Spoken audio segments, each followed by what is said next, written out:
Alors, une question m'a été posée et je pense que il faut que j'y réponde. La digestion, comment ça se passe? Alors, si on s'attarde sur le schéma, les premières étapes de la digestion, avant tout quand on apporte un aliment dans notre organisme, ça passe par la bouche. Donc, il y a d'abord mastication par les dents, ça vous connaissez. Les deux premières incisives, à côté les canines, au fond les prémolaires et les molaires. Ça se passe comme ça. Donc ensuite, pour parler plus sérieusement et commencer un véritable sujet, bon, à ça on peut ajouter la salive. La salive qui nous permet de pouvoir goûter chacun des aliments. Voilà. Donc il y a l'œsophage. L'œsophage c'est la première partie des voies digestives. Donc comment ça se passe avec l'œsophage? Il est constitué histologiquement de 4 parties. Voilà. Donc la première, c'est la muqueuse, la sous-muqueuse, la musculeuse et la séreuse.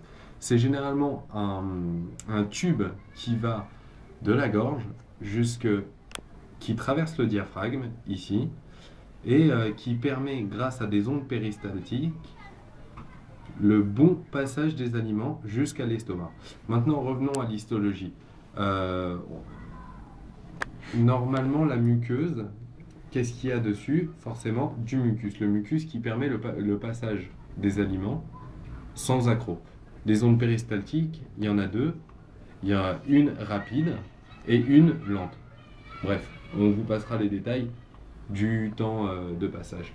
Ensuite arrive l'estomac. L'estomac, ici, qui commence par... Hop. Donc ici, c'est le fundus.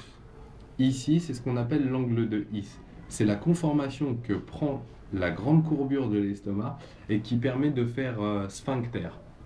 Voilà. Ici, c'est la grande courbure. Ici, petite courbure. Voilà la région antrale et ça donne sur le pylore qui donne sur le duodénum. En ce qui concerne l'histologie de l'estomac, toujours les 4 mêmes parties. Donc la muqueuse qui sécrète du mucus et bien d'autres encore, et bien d'autres enzymes encore. En dessous, la sous-muqueuse avec un plexus nerveux. Plexus, c'est un ensemble de nerfs. C'est le plexus sous-muqueux ou de Meissner, le plexus de Meissner. En dessous, il y a la donc muqueuse, sous-muqueuse, séreuse, la séreuse. Non, au niveau de la musculeuse, donc qu'est-ce qu'il y a? Il y a le plexus d'Auerbach et normalement c'est lui qui dirige la motricité de l'intestin. L'intestin qui lui aussi a des ondes péristaltiques de brassage ou alors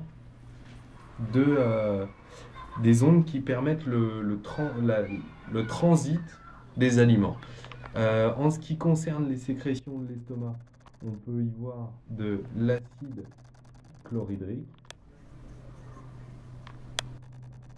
des pepsinogènes, quoi d'autre? Du facteur intrinsèque qui bien évidemment nous permet une bonne absorption de la vitamine B12, facteur intrinsèque. Quoi d'autre? Voilà, ça c'est pour les acides. Donc ensuite on passe au duodénum. Donc, duodénum. Hop. Duodénum, qu'est-ce qui se passe dans le duodénum? Lui, il n'a pas réellement de glande sécrétrice à part le mucus. Il a simplement ce qu'on appelle l'ampoule de Vater. L'ampoule de Vater et le sphincter d'Oddi. Alors, le duodénum, il a une forme de fer à cheval un petit peu. Sphincter de Oddi, donc c'est là d'où viennent le sel biliaire et le suc pancréatique. Donc c'est ici que tout se mélange et que la principale mixion entre le chyme alimentaire et les enzymes se rencontre et donc ça commence. Ensuite vient le jéjunum et l'iléon. Au niveau de l'histologie, comment ça se passe? Là, ça devient intéressant. Et il faut bien regarder, c'est qu'en fait, ça va prendre une conformation très particulière. Ça, c'est ce qu'on appelle des valvules de Kershing. Voilà, les valvules connivantes recouvertes de muqueuse. Si on s'approche un petit peu, si on fait un zoom, qu'est-ce que ça donne? Ça donne ça. Donc, c'est toujours une valvule, c'est la conformation que va prendre la muqueuse pour augmenter la surface des échanges. Dessus, il va y avoir des entérocytes, donc entérocytes qui augmentent la surface, et ces entérocytes vont sécréter du mucus. Si on s'approche encore un petit peu, on voit comme quoi on peut regarder, on peut voir l'innervation de cette valvule. Donc, ce que j'ai dessiné de gros caca là, c'est un capillaire sanguin, ça c'est un califère central, ça c'est un vésicule, une veine centrale, et je trouve que c'est déjà pas mal. Passons à la suite, l'intestin grêle. L'intestin grêle, là où il y a une multitude de sécrétions, je vous passe les détails. Et arrive le gros intestin. Gros intestin, constitué de 3 parties. La première, le caecum, le rectum et l'anus. Tout ça pour au final, et je vous demande un zoom, monsieur, faire du caca. Voilà. C'est bon.